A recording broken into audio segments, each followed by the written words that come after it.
আসসালামু আলাইকুম। সবাই কেমন আছেন? আশা করি সবাই ভালো আছেন, তাদের সুস্থ থাকেন। তার একটা ছোট্ট একটা ভিডিও নিয়ে আসলাম, আপনার সাথে ভালো লাগে শেয়ার করে দিলাম। তো গরু মাংস রান্না করবো। এখানে হলুদ আর মশলা পাখি দিয়ে দিলাম।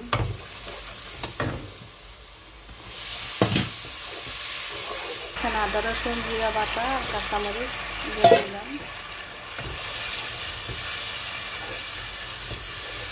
এটা 10 মিনিট কষাই নেব। মধ্যে অনেকটি পানি ছিল, তো এটি শুকাইতে কষাইতে মশলাটা কষানো হয়ে গেছে। এখন মাংস দিয়ে দিন। তো মাংস অল্প করে রান্না করবো, তো আমার বড় ছিল আজকে দুপুরে বাসায় খাইব, তার জন্য রান্না করতেছি। আমাকে কলম হইলে না মাছের দিছে, জানে যে আমার ছেলে বাইরে গেলে খাওয়া পড়ানো রান্না করা পড়ে না।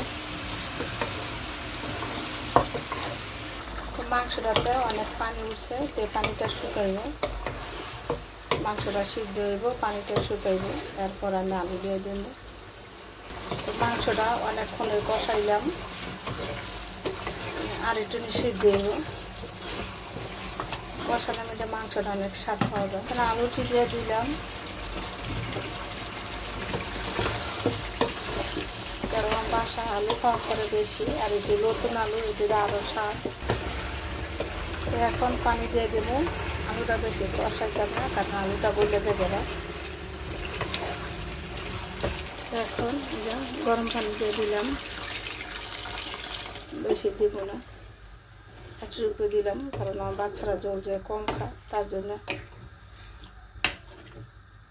এই যে দেখেন আলু সিদ্ধ হয়েছে, মোটামুটি পানিটা একটু শুকাইছে। দেখে আলুটা সিদ্ধ হয় না, একটু হইব। তো কিছুক্ষণের ভিতরে এটা আমি নামাইলাম। তো মাংস তরকারিটা রান্না শেষ, আলুটা সিদ্ধ হয়ে গেছে। আর যেটুকু বাকি আছে এটি গরমে সিদ্ধ হয়ে যাবো। তো জানি না কার কাছে কেমন হবে। এখানে আমি রসুনটা কাটতেছি, দিয়ে শুটকি ভর্তা বানাবো। আর এখানে যে কলমি শাক ভাজি করবো, আর শুটকি ভর্তার মাংস আপাতত আজকে লেগেছি। তো এখানে রসুনটা ঢালেছে, এখন শুটকিটা দিলাম। তেল আমি কমাই দিয়েছি, কারণ শুটকি মিলে বেশি তেল দিলে তেলের গন্ধ আসবো।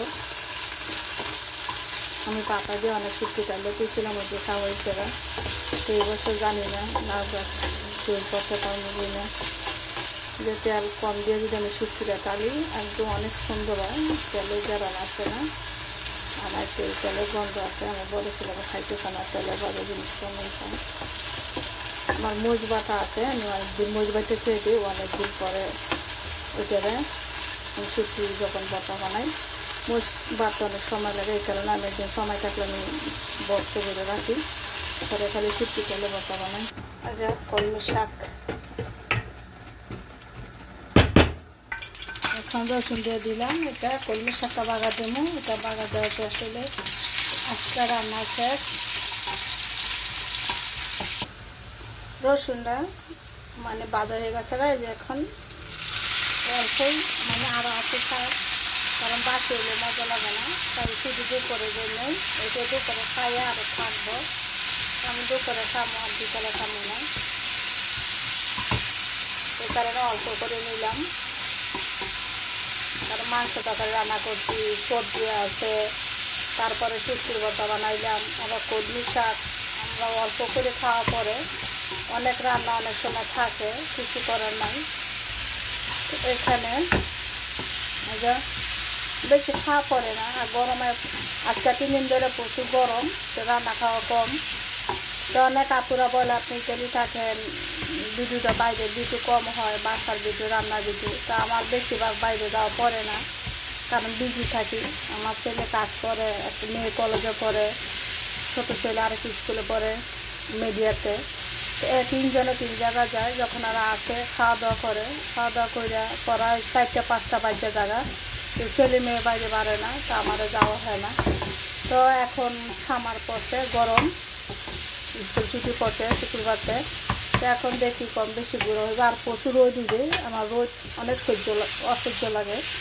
আমি গরম সহ্য করতে পারি না, শীত সহ্য করতে পারি। আমি শীতের মধ্যে অনেক ঘুরি, গরমের দিন একটু কম ঘুরি। তো বাজিটা শেষ, যে এখানে শুটকি ভর্তা বানাইলাম, 2 দিন কালকে কাঠের বিচি ভর্তা বানাইছিলাম, তার যে শুটকি ভর্তা আমার বড় ছেলে বাসায় বসে দুপুরে খাইব। তো সবাই ভালো থাকেন, আমার ভিডিওটা কেমন হয় জানাবেন। আল্লাহ হাফেজ, সবার জন্য শুভকামনা রইল।